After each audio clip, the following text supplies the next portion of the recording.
जय हिंद दोस्तों, कैसे हैं आप लोग। उम्मीद है अच्छे होंगे।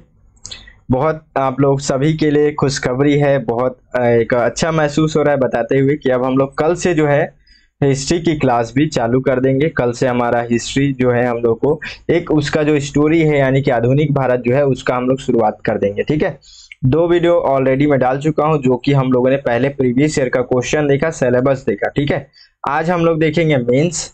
मेंस में किस तरीके से प्रश्न पूछा गया आधुनिक भारत से। ठीक है, पिछले 5 सालों का जो प्रश्न है बस उतना ही को मैं एनालिसिस किया हूँ। ठीक है, लगभग इतना में हम लोग नॉर्मली एक समझ लेंगे कैसे पढ़ना है। और उसके बाद से फिर मैं अगले दिन से जो है पूरा हिस्ट्री शुरू करूंगा। जो आधुनिक भारत का इतिहास है उसको। ठीक है, बहुत एकदम बेहतर वे में पढ़ेंगे आप लोग को। बहुत अच्छे से मैं कोशिश करूंगा कि मैं अच्छा से अच्छा समझा सकूं आप लोगों को। ठीक है, क्योंकि देखिए आप लोग अभी देखे होंगे यूट्यूब में बहुत जगह पे आपको ऐसे वीडियो मिलेंगे, लेकिन फिर भी आप लोग एक बार भरोसा कीजिएगा, थोड़ा सा वीडियो को लाइक कर दीजिएगा, प्यार दीजिएगा, ताकि थोड़ा एक मोटिवेशन मिले।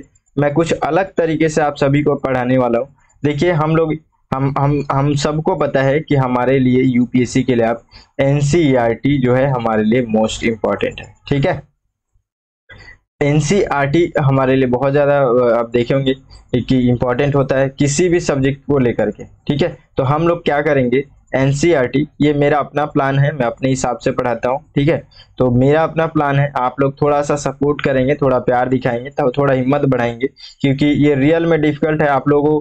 अभी तक मैं अब थोड़ा सा इतना जरूर होगा कि कुछ लोग डाले होंगे अपने तरफ से अपने हिसाब से बेहतर करके, लेकिन फिर भी आपको बहुत कम मिलेगा जिस तरीके से मैं यहाँ पे एक पढ़ाने का प्रयास कर रहा हूँ। ठीक है, बस आप लोग थोड़ा सा सपोर्ट करेंगे।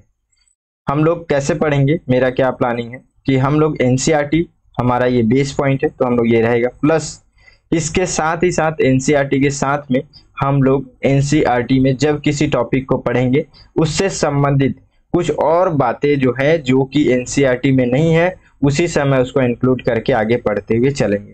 तो एनसीईआरटी प्लस अदर जो भी अगर हमारे पास ऑथेंटिक जो डाटास वगैरह जो बुक है जो कि इम्पोर्टेंट है हमारे को उस समय उसी जगह पर पढ़ना, उसको पढ़ेंगे। उसके बाद से देखिए हिस्ट्री जो चीजें हैं उसमें बहुत ज्यादा ऐसी चीजें भी हैं जिसको हम लोग को अच्छे से याद रखना है। तो हो सकता है कि कुछ ट्रिक्स हो जाए।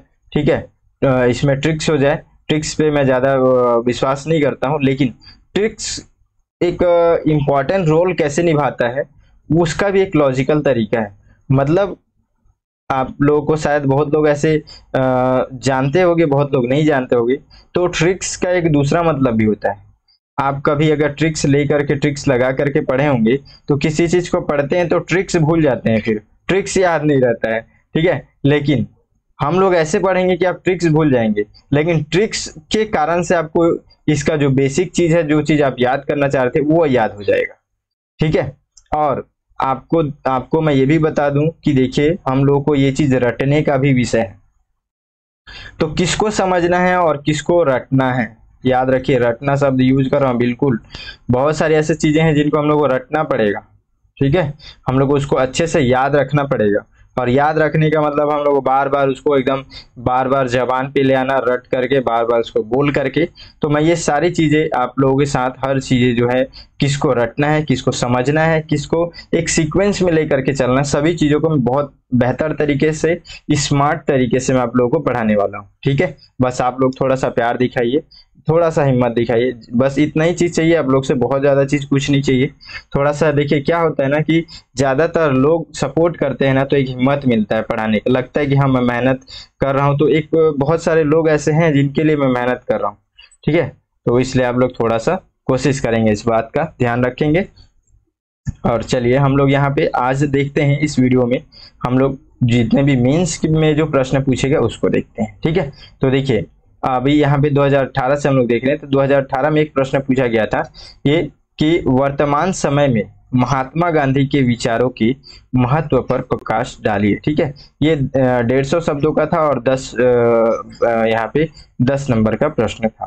ठीक है, अब उसी तरीके से आप यहाँ पे एक और देखिए कि 1857 का विप्लव।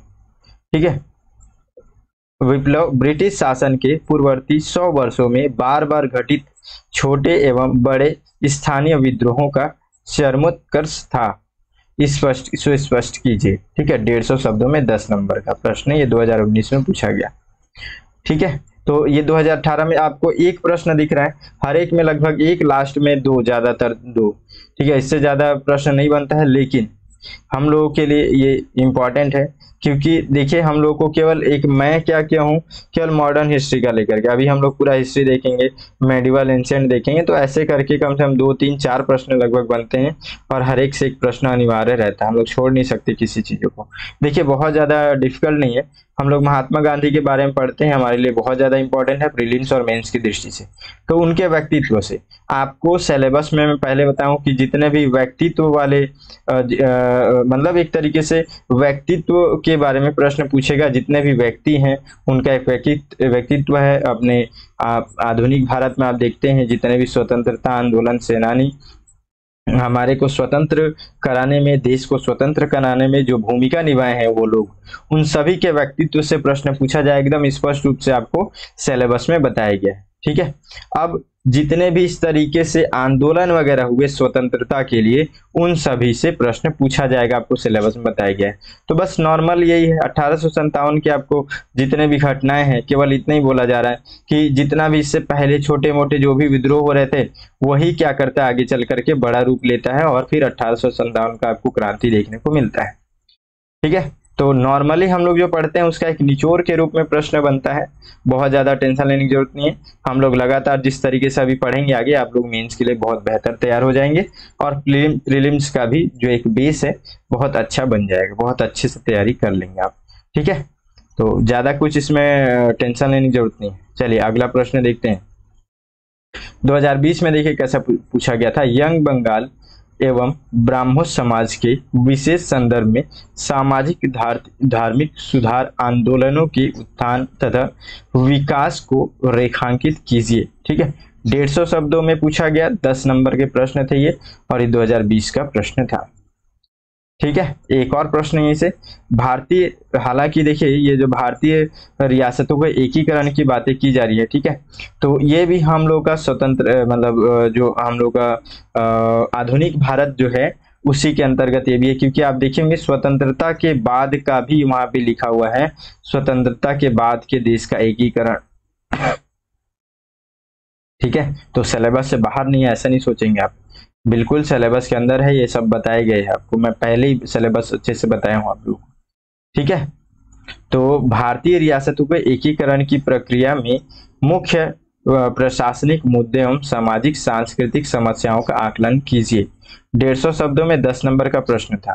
ठीक है, तो बहुत ज्यादा डिफिकल्ट प्रश्न आपको नहीं दिख रहा है, नॉर्मली है प्रश्न, बस आप एक बेस, हम लोग एनसीईआरटी को इसलिए बेस कहते हैं कि आप पूरा स्टोरी रूप से जो एक समझाता है जिस तरीके से, ठीक है, और एक बेस आपका एक बनता है वहां से। देखिए सब चीज को पढ़ने का तरीका होता है, हम लोग सबसे पहले क्या करेंगे, पहले कॉन्सेप्ट, ठीक है, पहले कॉन्सेप्ट बनाएंगे अपना, एक बेसिक चीजों को अच्छे से समझेंगे पढ़ेंगे, उसके बाद रटने वाला कार्यक्रम होता है। कभी भी पहले आप रट करके किसी एग्जाम में पास हो जाएंगे तो मैं ये चीज का बिल्कुल भी सलाह नहीं दे पाऊंगा। मैं मतलब इसको एक तरीके से मतलब मेरे हिसाब से तो बिल्कुल सही नहीं है ये। आप पहले अपना एक कॉन्सेप्ट बिल्ड कर लो अच्छा सा, उसके बाद से आप रटो, एक तरीका होता है। क्यों, देखिए जब आप किसी टॉपिक को अच्छे से समझे हुए हैं तो फिर उसमें से कोई डाटा हो गया, कोई पॉइंट हो गया, कुछ भी ऐसा चीज हो गया तो आप उसको रटे।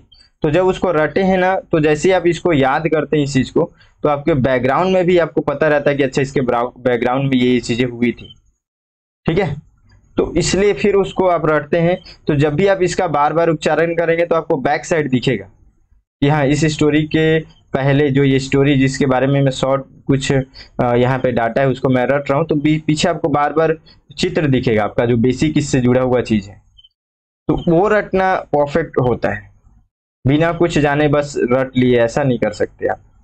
ठीक है, तो बहुत बेहतर तरीके से मैं आप लोग को आगे चल करके सारी चीजें बताऊंगा, बस आप लोग लगातार जो है अपना तैयारी को बेहतर कीजिए, और एक चीज पूरा दृढ़ निश्चय कर लीजिए कि आपको मेरे साथ लगातार पढ़ना है। ठीक है, लगातार आप भी इसी तरीके से अपना समय थोड़ा सा इसमें धैर्य बना करके समय देंगे, जब तक कि मैं पूरा जो पूरा हिस्ट्री है वो कंप्लीट नहीं कर लेता। ठीक है, जितने लोग भी अभी तक एनसीईआरटी नहीं पढ़े कोई दिक्कत नहीं है, आज से दृढ़ निश्चय कर लो कि अब मैं एनसीईआरटी पढ़ूंगा। मेरा जैसे ही वीडियो अपलोड हुआ आप लोग चैनल सब्सक्राइब नहीं किए करो और बेल आइकन दबा लो, जैसे ही मेरा मैसेज आया सब चीज को छोड़ करके आपको पहले पढ़ना है, ठीक है। एक देखिए, एक हर चीजों का एक सपोर्ट होता है। अगर आप लोगों को लगता है उस तरीके से, आप किसी जैसे नहीं होता है कि हम लोग किसी काम को करने के लिए एक टारगेट रख लेते हैं, बस वैसे ही टारगेट भी आप रख सकते हो मेरे इस वीडियो को, कि जैसे ही मेरे चैनल से एक वीडियो आया आप लोग को अगर अच्छा लग रहा है, मेरे ऊपर भरोसा है तो मैं बोल रहा हूँ, तो आपको ऐसा एक प्लानिंग करना चाहिए। देखिए मैं अभी हर दिन जो है आपको करेंट अफेयर्स का लेकर आ रहा हूँ। बहुत लोग ऐसे होंगे जो लोग अभी जो है यहाँ पे एक नियमित रूप से मेरे वीडियो को जैसे ही आएगा उस समय पढ़ना है बस। तो इससे क्या होता है ना, मन देखिए मन विचलित होते रहता है, तो मन को एक बहाना दे दो कि हाँ ये वीडियो आ गया अब मैं पढ़ लेता हूँ, फिर सोचना नहीं है ज्यादा, तुरंत पढ़ने बैठ जाना, नहीं तो फिर आपका मन इधर उधर भागने लगेगा। तो मन को बांधो, ठीक है, एक जगह पे फोकस रखो उसको, तब जाकर के आप पूरा क्लियरली अच्छे से आप तैयारी कर पाएंगे। तो इसलिए आप भी तैयार हो जाओ, अभी तक आप लोगों ने नहीं पढ़ा होगा तो आप जरूर यहां से पढ़ना शुरू करो, ठीक है। चलिए अब आगे देखते हैं 2021 का प्रश्न किस तरीके से पूछा गया। लॉर्ड कर्जन की नीतियों एवं राष्ट्रीय आंदोलन पर उनके दूरगामी प्रभाव का मूल्यांकन कीजिए। 150 शब्दों में ये पूछा गया, 10 नंबर का प्रश्न 2021 में। 2022 में देखिए, अधिकांश भारतीय सिपाहियों वाली ईस्ट इंडिया की सेना क्यों तत्कालीन भारतीय शासकों की संख्या बल में अधिक और बेहतर सुसज्जित सेना से लगातार जीतती रही, कारण बताएं। 150 शब्दों में ये भी यहाँ पे पूछा गया प्रश्न है, ठीक है। तो ऐसे ऐसे प्रश्न पूछे जा रहे हैं नॉर्मली। देखिए जितने भी आप प्रश्न देखे, अब यहाँ पे ये भी देख रहे हैं कि भारतीय जो सिपाहियों के बारे में अब यहाँ से इस तरीके से प्रश्न पूछ लिया गया। यहाँ पे आप देख रहे हैं कि लॉर्ड कर्जन के बारे में, देखिए यहाँ पे लॉर्ड कर्जन कोई व्यक्तित्व नहीं है, ठीक है, लेकिन लॉर्ड कर्जन जो है वो आप देखेंगे कि हमारे स्वतंत्रता आंदोलन में, और आप देखेंगे जितनी नीतियां वगैरह बना करके लेकर के आता है, तो उससे हमारे जो देश का एक स्वतंत्रता आंदोलन है प्लस लोगों के ऊपर, देश के लोगों के ऊपर बहुत ज्यादा इससे प्रभाव भी पड़ता है। तो कुछ ऐसे अंग्रेज जो हैं, जो लोगों ने जिस तरीके से उन लोग बहुत ज्यादा या तो नेगेटिव या तो पॉजिटिव वर्क किए हैं, काम किए हैं, बदलाव किए हैं, नीतियां लेकर के आए हैं, और जिससे हमारे देश में इनका एक प्रभाव पड़ा है। तो ऐसे व्यक्तित्व मतलब अब व्यक्तित्व लोग बोल सकते हैं, यहाँ पे व्यक्तित्व तो मुझे बोलने में थोड़ा अच्छा नहीं लगता है लोग के लिए। लॉर्ड कर्जन जो बोलते हैं तो मेरे को कभी भी ऐसा भी मन नहीं करता। देखिए इमोशनल बातें नहीं है, थोड़ा मैं शुरुआत से ही ऐसा होता है। कर्जन ठीक है, बाकी ये लोग अब जुड़ा रहता है हमेशा तो आप फ्लो में पढ़ देते हैं, ठीक है। मतलब ये लोग अपने आप में भगवान समझते थे अपने आप को, ठीक है, हालांकि काफी समझदार थे, काफी चालू लोग थे ये लोग, ठीक है। तो अब ऐसे ऐसे अगर चीजें हैं इतिहास में, इस तरीके से अगर जो लोग यहाँ पे अंग्रेज जो आए हैं, जिन्होंने ऐसे शासक, ठीक है, गवर्नर और ये सब जो लोग, मतलब एक बहुत ज्यादा प्रभाव पड़ा है इनके नीतियों का, इनके कार्यों का हमारे देश में, हमारे देश के लोगों पर, स्वतंत्रता आंदोलन पर। तो ऐसे चीजों को भी हम लोग को थोड़ा सा ध्यान रखना पड़ेगा, ठीक है ना। तो प्रश्न लगभग आप देख रहे हैं कि बहुत ज्यादा डिफिकल्ट नहीं है। हम लोग जो बेसिक चीजें पढ़ेंगे, एक समझ जो बनाएंगे अपन, उससे हमारा आंसर जो है यहाँ से एक तरीके से क्लियर हो जाएगा, ठीक है। हम लोग जो मतलब एक जो एक कॉन्सेप्ट होना चाहिए मेंस के लिए वो बन जाएगा, बिल्कुल कोई टेंशन लेने की जरूरत नहीं है, ठीक है। देखिए एक छोटा सा प्लान, बेसिक चीजें नॉर्मली आपको समझा देता हूँ कैसे पढ़ना है, ताकि हम लोग अगले दिन से पढ़ाई शुरू करेंगे, ठीक है।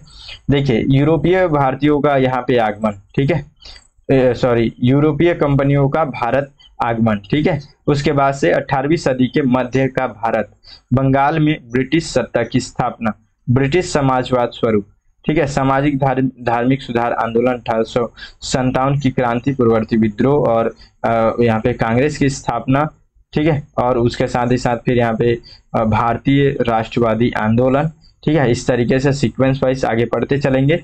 उसके बाद से देखेंगे स्वदेशी आंदोलन, अंग्रेजों के द्वारा जो फूट डालो राज करो की नीति, मुस्लिम लीग, साइमन कमीशन, गोलमेज सम्मेलन, communal award, Poona pact, Azad Hind फौज, बेबल योजना, इटली योजना, कैबिनेट मिशन योजना, माउंटबेटन, भारत विभाजन, ठीक है। तो इस तरीके से हम लोग को एक देखते हुए चलना है, एक सीक्वेंस वाइज फॉलो करते हुए चलना है। लेकिन हम लोग इसका मेन जो फॉलो करेंगे, जो बेस रहेगा, बेस पॉइंट रहेगा, वो रहेगा एनसीईआरटी। ठीक है, एनसीईआरटी 12th बुक जितने लोग भी, अगर आप लोग अभी तक नहीं है तो आप लोग उसको ले लो, ऑनलाइन भी डाउनलोड कर सकते हो एनसीईआरटी के वेबसाइट से। ठीक है, और उस वहां से भी आप अपना एक बेस क्लियर करो। सबसे मोस्ट इंपॉर्टेंट है पढ़ना। बहुत ज़्यादा आपको जरूर नहीं है, नॉर्मली पढ़ सकते हैं, लेकिन पढ़ना जरूरी है। ठीक है, और अगर आप अच्छे हैं, थोड़ा सा धैर्य रख सकते हैं, आपको नींद नहीं आता हिस्ट्री में, तो आप बिल्कुल पढ़ सकते हैं अच्छे से और पढ़ सकते हैं। ठीक है, बहुत मज़ेदार चीज़ है हिस्ट्री भी।